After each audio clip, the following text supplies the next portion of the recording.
selamat malam Sobat Binar semuanya. Ketemu lagi bersama saya, Dani Sanja Arvensia, SPSI MPSI Psikolog, yang merupakan psikolog dari platform yang mungkin beberapa dari kalian kenal gitu ya. Ini adalah platform yang namanya Berbinar Insightful Indonesia, di mana Berbinar Insightful Indonesia ini lebih dikenal dengan username Instagram dan TikToknya sebagai berbinar.in. Berbinar sendiri merupakan sebuah platform di bidang edukasi dan layanan psikologi, di mana layanan ini itu memang diberikan kepada kalian semua yang menjadi followers maupun non-followers Berbinar di Berbinar Insightful Indonesia gitu. Dan tentunya apa saja yang kami tawarkan edukasi dan layanan psikologi ini terdiri dari berbagai macam produk ya teman-teman semuanya. Jadi mulai dari kalian bisa belajar dari para ahli di bidang profesi tertentu, di mana kalian bisa tahu gitu tentang berbagai pekerjaan, job desk atau apa yang dikerjakan oleh para ahli yang kita rangkum dalam produk yang bernama Berbinar Plus, di mana kalian semua bisa belajar langsung dari para ahli tersebut, mulai dari bagaimana cara menjadi seorang social media specialist, bagaimana menjadi seorang product manager, atau kemudian menjadi seorang graphic designer, bahkan kalian kalau penasaran menjadi seorang human resource, dan terbaru kita punya yang namanya data analis. Kalian bisa banget coba itu semua. Jadi nggak cuma di Berbinar Plus, kalian juga bisa coba di premium class-nya yang kami barusan launching dengan nama produknya, yaitu dengan mempelajari tentang data analis. Dan nggak cuma edukasi di bidang psikologi yang bikin kalian jadi lebih pede dalam bekerja dalam bidang tertentu, kalian juga bakalan dapat layanan yang langsung dari psikolog, salah satunya seperti saya, di mana kalian bisa konsultasiin permasalahan kalian di produk konseling bersama psikolog, atau mungkin kalian nggak pingin langsung ke levelnya langsung ke psikolog, tapi mungkin bisa juga ngobrol sama yang seusia sama kalian, yang kita istilahkan sebagai peer counselor atau konselor sebaya. Harapannya sih kalian dengan ngobrol langsung sama peer counselor, kalian bisa dapetin experience di mana kalian bisa curhat sama yang seusia sama kalian. Jadi nggak ngerasa kayak dikasih petua, atau kalian nggak ngerasa seperti kayak apa ya, yang nggak nyambung gitu, karena kalian pakai istilah-istilah yang kekinian buat anak zaman generasi Z zaman sekarang. Tapi kalian bisa dapetin benefit itu, ngobrol berasa konsultasi sama konselor, tapi nggak kayak ngobrol sama konselor, yaitu kita bisa tawarkan dalam peer konselor itu tadi. Tapi kalau kalian mau langsung sama ahlinya, wah itu bisa banget dengan cara kalian pakai produk di konseling bersama psikolog. Nah, konselingnya Berbinar ini nggak cuma tentang konseling aja, tapi kalian juga bisa konsultasiin sesuatu yang mungkin bikin kalian jadi lebih pede. Salah satunya kalian yang mau melamar kerja, atau kalian mau nyoba magang gitu, kalian bisa banget ke konseling bersama psikolog, yang kita pastikan kita akan berikan psikolog yang di bidang industri dan organisasi, supaya kalian bisa dapetin kayak semacam review CV, atau mungkin kalian juga mau dapetin kira-kira dapat pengarahan pembinaan di bidang apa, peminatan tertentu karir kalian gitu. Itu kalian bisa banget ngobrol di sana. Terakhir kita juga punya yang namanya tes psikologi. Nah, produk yang satu ini itu macamnya banyak banget. Mulai yang kalian penasaran kira-kira kalian termasuk orang yang seperti apa kepribadiannya, atau kalian penasaran kira-kira minat dan bakatmu seperti apa, atau cocoknya nanti kerja di mana gitu, kalian bisa banget di Berbinar. Mau tes IQ pun bisa gitu. Jadi range harganya sangat beragam. Kalian bisa langsung cek langsung di websitenya berbinar.in, dan kalian bisa cek di sana. Cara daftarnya gampang banget, tinggal klik langsung di sana, register, daftar langsung. Dan kalau kalian beruntung, kalian juga akan nemuin tes gratisnya loh gitu. Jadi caranya bisa langsung masuk ke website berbinar.in. Nah, acara hari ini termasuk salah satu yang gratis dari Berbinar, yang sengaja dibuat oleh Berbinar untuk kalian. Dan juga meskipun ini gratis, kalau kalian kelewatan, kalian nggak usah takut. Karena apa? Karena acara ini juga bakal diposting ulang, di-repost di official YouTube-nya Berbinar Insightful Indonesia, di YouTube Berbinar Insightful Indonesia tentunya gitu ya.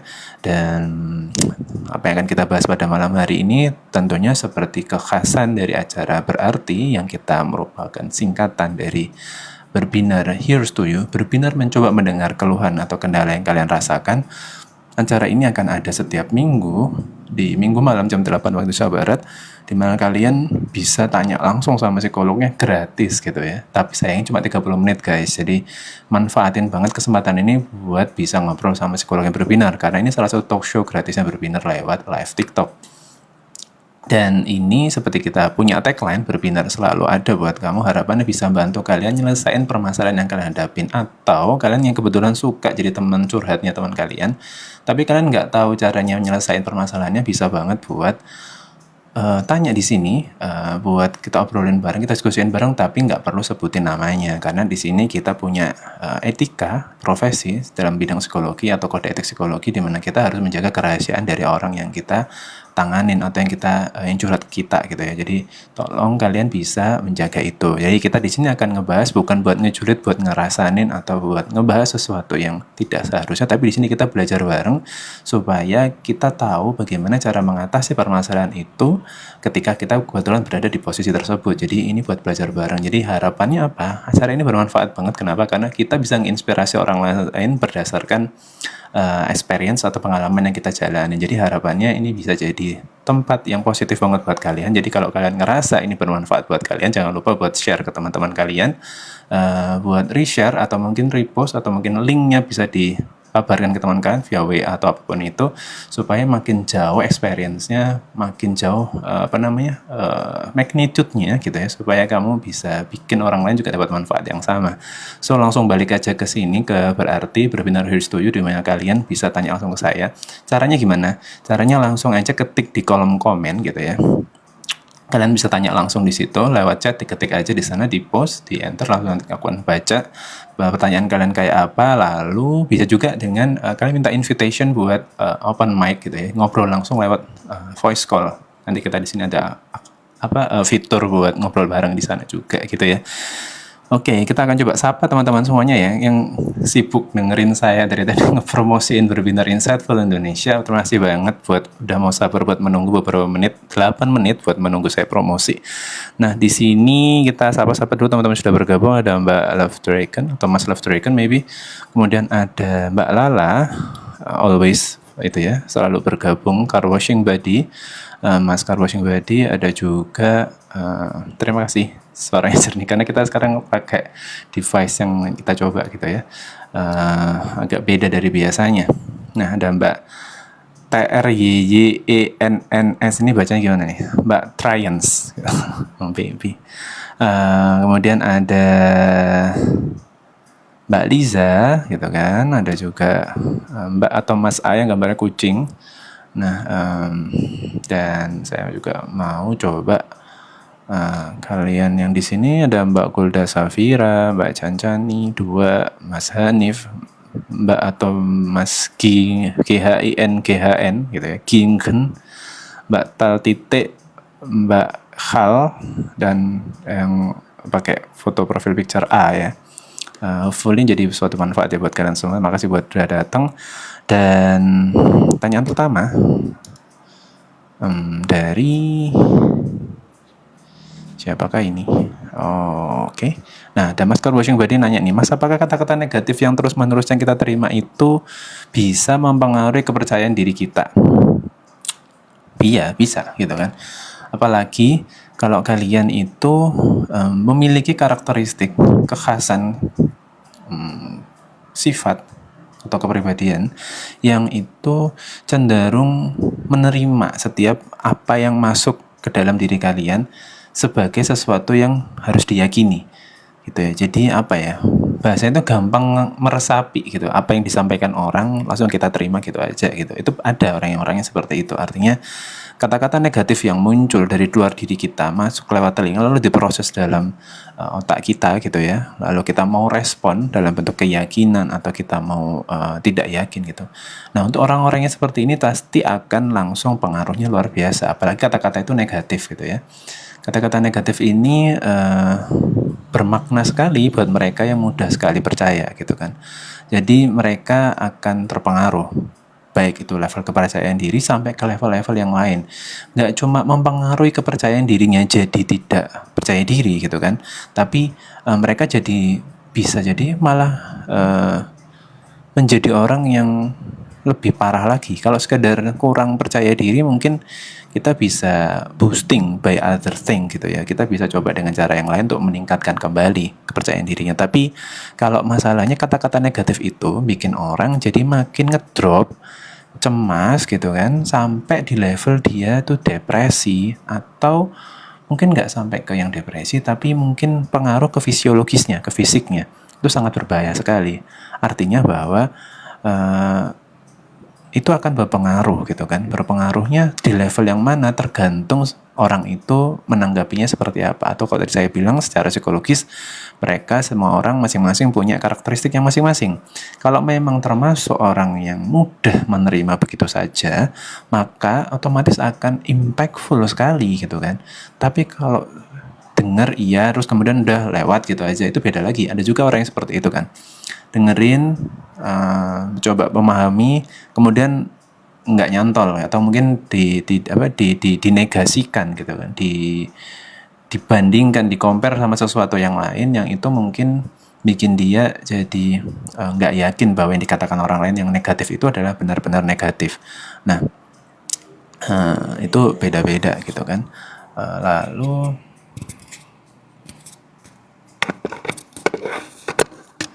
Nah, sorry, ini aku minta feedback dong. Ini masih kedengeran nggak suaraku ya? Mungkin Mas Car Washing Body, maybe kamu bisa typing sesuatu, apakah dengar suara saya? Oh, jelas ya, aman ya. Oke. Nah, itu tadi ya. Jadi intinya berpengaruh gitu kan. Kata-kata negatif itu bisa berpengaruh. Makanya dari itu tergantung ini. Ada juga nih kata-kata negatif itu sifatnya audio atau sifatnya clerical, so sifatnya itu typewriting, maksudnya hasil ketikan gitu kan. Atau ini sesuatu yang sifatnya visual, yang itu diwujudkan dalam konten bergambar gitu. Nah, kata-kata negatif itu yang beda-beda macamnya itu juga akan berpengaruh beda-beda tergantung orangnya. Tipikal orang yang memang suka belajar lewat audio gitu kan, yang memang dia mudah sekali memproses ke dalam dirinya hal-hal yang ada dari luar, diproses ke dalam dirinya lewat audio, ya itu mudah banget masuk. Tapi buat mereka yang lebih cenderung sukanya itu dengan kata-kata tulisan gitu kan, sesuatu yang audio itu tadi itu belum tentu langsung bisa mempengaruhi kepercayaan dirinya atau mempengaruhi psikologisnya dia. Kayak gitu ya Mas Car Washing Body, hopefully bisa membantu kalian semua. Mudah-mudahan bisa terjawab dengan jelas ya. Kita coba pertanyaan yang lain. Mas, kalau kehadiran kita ternyata malah mengganggu kenyamanan si dia, saya harus gimana gitu kan? Mas, kalau kehadiran kita ternyata malah mengganggu kenyamanan si dia, saya harus gimana? Ya, kita pastiin dulu gitu kan ya. Kan kehadiran kita, kan kata-katanya gini ya, kehadiran kita malah mengganggu kenyamanan si dia. Nah, makna nyaman itu berbeda-beda setiap orang. Jangan-jangan Anda bilang nyaman, kalian bilang nyaman, itu based on your perspective, gitu kan. Padahal nyaman itu bersifat subjektif, gitu kan. Kalau based on your perspective, then you recognize itu sebagai feeling dari orang lain, kamu anggap itu, kamu maknai sendiri, gitu kan, itu nggak fair, gitu kan. Tidak adil buat orang lain yang sebenarnya kelihatannya tampak tidak nyaman, tapi sebenarnya dia nggak masalah, nyaman-nyaman aja. Lalu kita maknai sebagai ketidaknyamanan. Kita hanya melihat dari outer behavior-nya ada, jadi dari perilaku yang nampak saja. Itu kan kurang adil buat orang-orang yang seperti ini. Banyak sekali orang-orang yang tidak pandai dalam mengekspresikan kenyamanannya. Banyak sekali, itu kan kurang adil buat orang-orang yang seperti ini.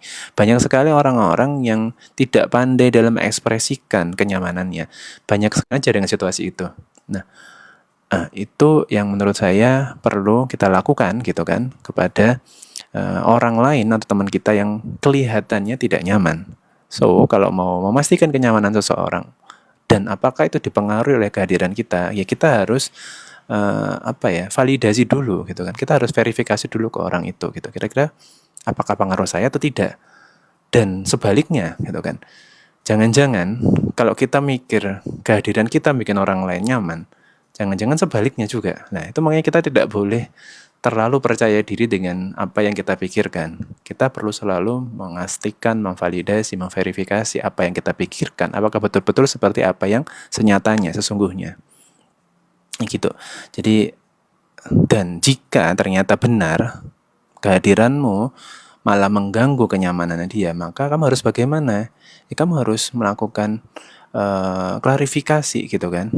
Apakah bagian mananya gitu kan? Kalau boleh tahu saya minta feedback dong. Maksudnya supaya saya jadi lebih benar dalam berinteraksi dengan kamu gitu kan. Kira-kira apa yang bisa saya lakukan untuk membuat kehadiran saya tidak menjadi mengganggu atau malah mungkin menjadi cenderung suportif gitu kan. Boleh kan kita bertanya seperti itu. Nah, setelah kita berusaha bertanya, ternyata responnya tidak seperti yang kita harapkan, orang yang tidak mau bercerita, tidak mau merespon atau apapun itu urusan terakhir nanti gitu kan. Yang penting kita sudah berusaha untuk mencari tahu apa yang menjadi kelemahan atau yang bikin kita tidak bisa bikin dia nyaman gitu kan ya. Itu yang harus kita lakukan. Jadi validasi, verifikasi jangan terlalu dipikirkan terlebih dahulu padahal kamu belum melakukan verifikasi terlebih dahulu kayak gitu ya. Mudah-mudahan Oke, kita lanjutkan aja ke Mbak Lala. Mas tanya gimana caranya mencari tahu dan menjelaskan kelebihan dan kekurangan dalam diri saat ditanya waktu wawancara. Ini kita udah jawab 2 pertanyaan yang lewat chat ya. Kita coba undang kalau mudah-mudahan berkenan Mbak Lala buat diajak ngobrol langsung di sini. Mudah-mudahan. Halo. Saya mau ajak Mbak Lala buat ngobrol. Selamat malam. Lagi loading sepertinya Mbak Lalanya. Halo. Halo Mas Denny. Oke, kayak kenal sama suaranya. Oke. Enggak, temanku yang mau nanya. Saya sangat sensitif dengan suara gitu ya. Jadi kayak jangan-jangan mirip seseorang yang saya kenal gitu kan. Oke, silakan lanjutkan. Kira-kira pertanyaannya tadi kan gimana caranya mencari tahu dan menjelaskan kelebihan dan kekurangan dalam diri saat ditanya waktu wawancara. Nah, ya apa ini? Maksudnya boleh nggak langsung ditanyain lewat mic langsung, open mic. Silakan. Aduh, gimana ini? Gimana? Ya jawab. Aku Ini bingung. wawancara kerja atau kamu maksudnya pengen tahu yang kayak gimana sih Iya, gitu Mas. kan? Silakan. Wawancara kerja. Kayak masih bingung gitu sama kayak bikin kata-katanya itu kayak takut kurang pas gitu. Terus juga bingung kelebihan sama kekurangan itu yang ada di diri saya itu gimana. Kayak masih bingung. Kalau pas wawancara kerja waktu ya gitulah pokoknya. Oke. Oke, saya coba jawab ya. Jadi gimana caranya mencari tahu dan menjelaskan kelebihan dan kekurangan saat dalam wawancara gitu ya. Jadi yang pasti gini nih, wawancara tidak selalu menjadi tahap pertama dari sebuah sesi kita mencari kerja gitu kan. Nah, jadi bisa jadi kita harusnya sudah sudah melewati beberapa fase. Mungkin pertama tes administrasi ya, tes verifikasi dokumen gitu kan. Tes administrasi bahasanya gitu kan. Terus kemudian masuk ke tahap biasanya kita langsung ke tahap tes psikotes gitu ya, tes tulis atau tes TPA mungkin ya, atau mungkin tes psikologi, banyak sekali istilahnya gitu ya, asesmen psikologi banyak juga. Nah, kita sudah di level itu. Nah, wawancara itu ada 2 nih. Kalau yang beberapa perusahaan yang menggunakan double screening gitu ya, setelah tes psikologi itu biasanya ada wawancara psikologi, atau biasanya kita istilahkan juga sebagai wawancara untuk biasanya didampingi sama user juga gitu. Wawancara awal gitu. Kita istilahkan wawancara awal. Nah, kalau sudah di situ gitu kan ya, terus agak lama gitu ya, ada beberapa tahapan yang lain kayak tes kesehatan. Kalau beberapa perusahaan BUMN biasanya kita menerapkan yang namanya tes samapta, bahasa ke-PNS-annya tes samapta. Kalau bahasa BUMN biasanya istilahnya kayak tes ketahanan jasmani. Biasanya kita diminta untuk lari beberapa kali putaran gitu ya. Terus dari lari itu dicek kemampuan fisik dan segala macam, tes urin, tes narkoba dan segala macam itu.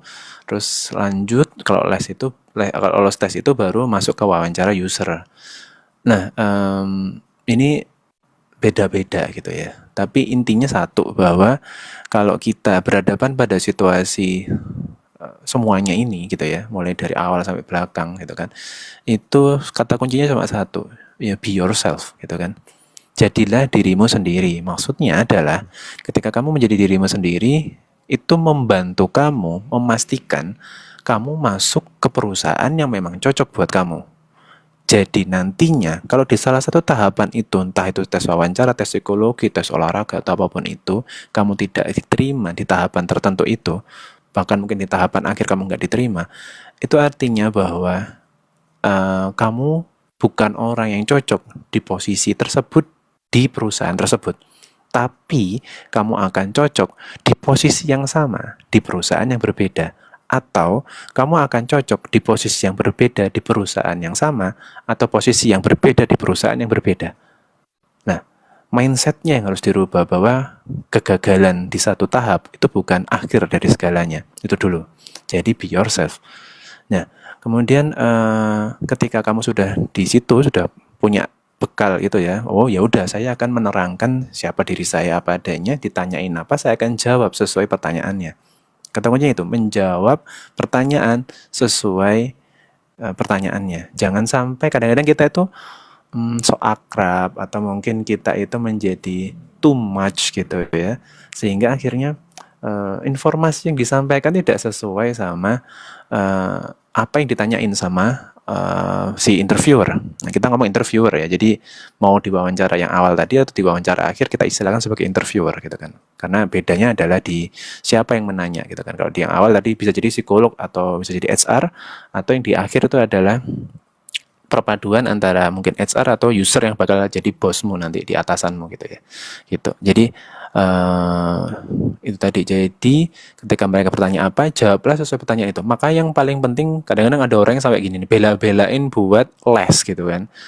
Ikutan bimbingan apa ya? Bimbingan belajar bimbel buat psikotes, atau bimbel buat wawancara kerja gitu kan. Segitunya gitu. Padahal sebenarnya nggak perlu segitunya gitu kan. Kamu ya udah be yourself.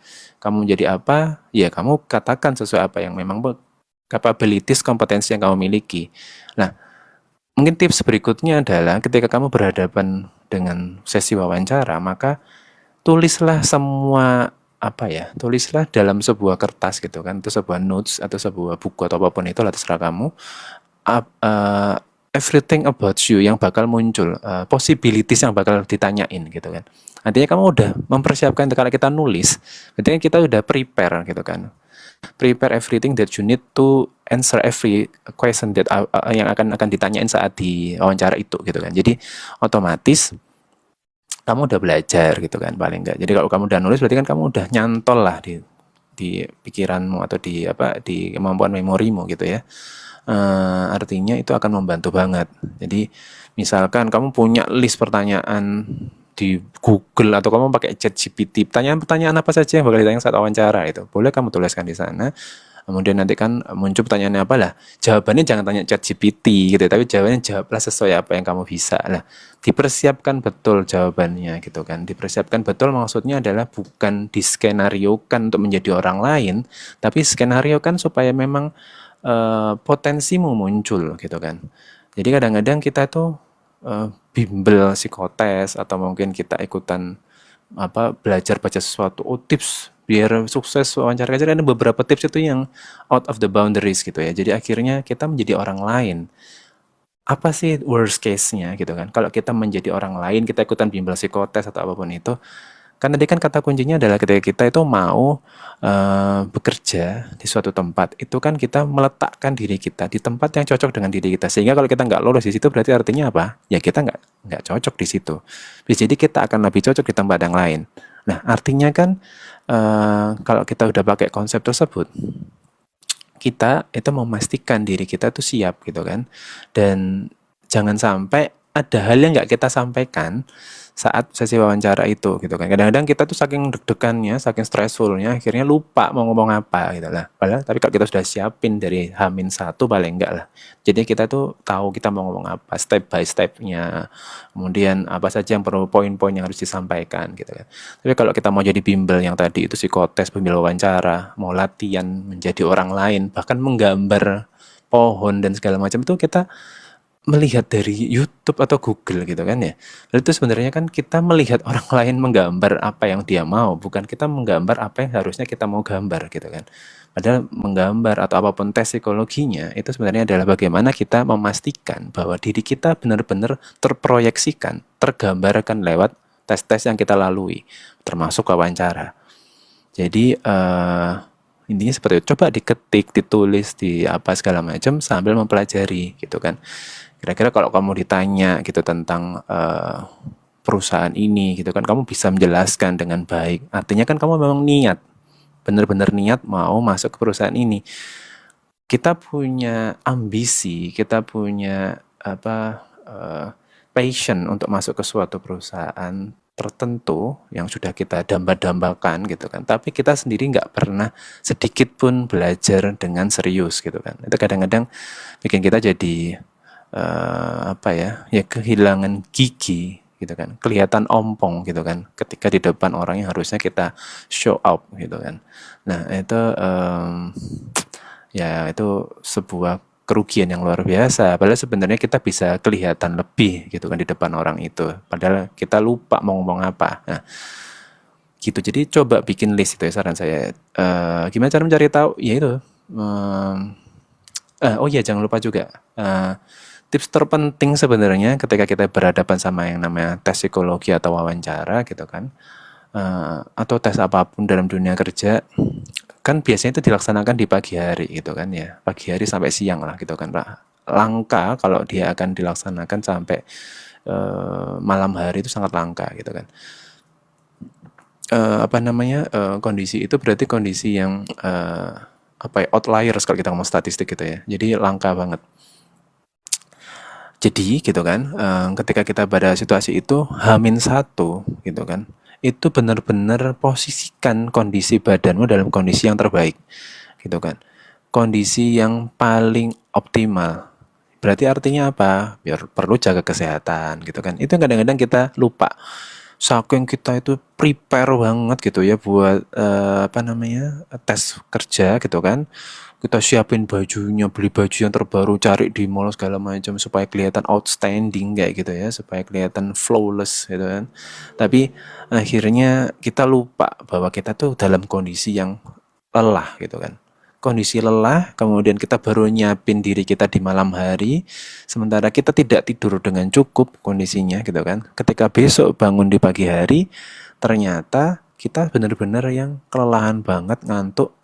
Semua yang sudah kita siapkan list buat jawabannya itu akhirnya sia-sia, nggak kepake gitu kan. Nah itu yang unik gitu kan. Sayang banget kita udah pingin banget masuk di situ, sementara kesempatan nggak akan datang 2 kali gitu kan.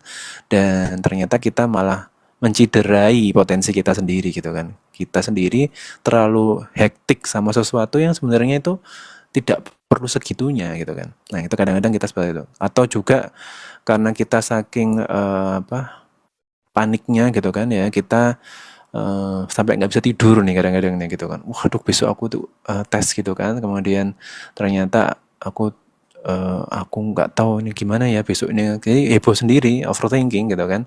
Akhirnya kamu besoknya kayak matanya masih sembab kayak itu, masih yang capek banget gitu kan. Akhirnya besok ya tesnya nggak optimal gitu kan. Bahkan kamu ditanyain apa itu kamu nggak nyambung gitu kan.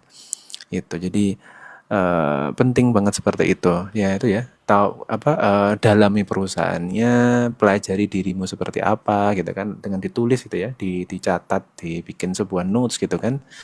Kemudian lalu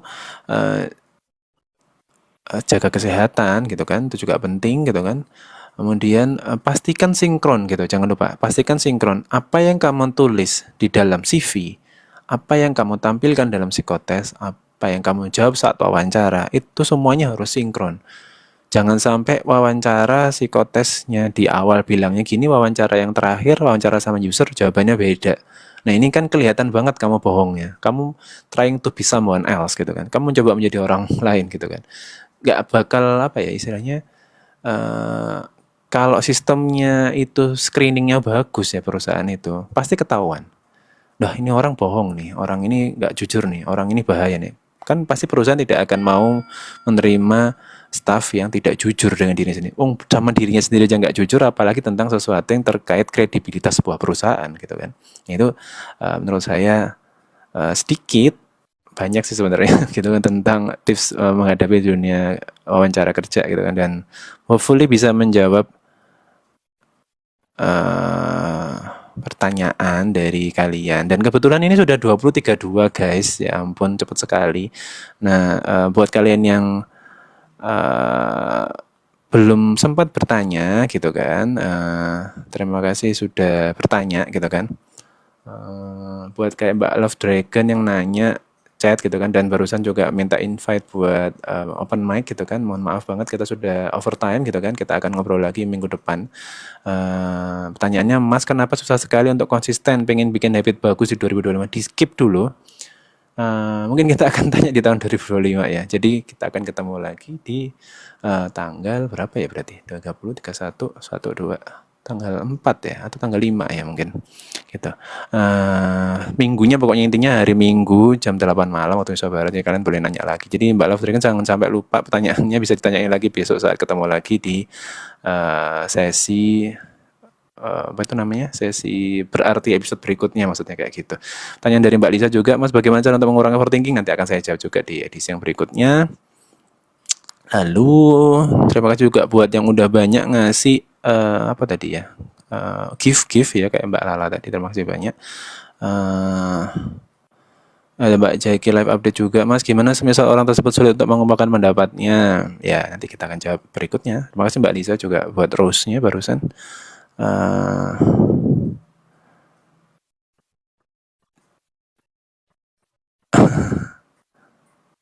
Nah ini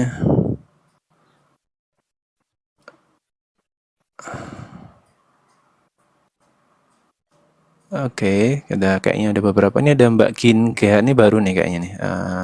Mas cara menanggapi teman yang kalau cerita ke orang lain suka beda-beda lo ceritanya gimana gitu kan. Oke, di keep dulu pertanyaannya, nanti kita akan jawab edisi berikutnya ya. Oke, makasih buat juga Mbak Kiara yang barusan join. Makasih banyak buat kalian yang sudah bergabung, 15 orang yang sudah bertahan dari tadi sampai sekarang. Terima kasih banyak buat kalian semua. Kita akan ketemu di edisi berikutnya hari Minggu depan, karena udah minggu terakhir di tahun 2024. So selamat tahun baru gitu kan.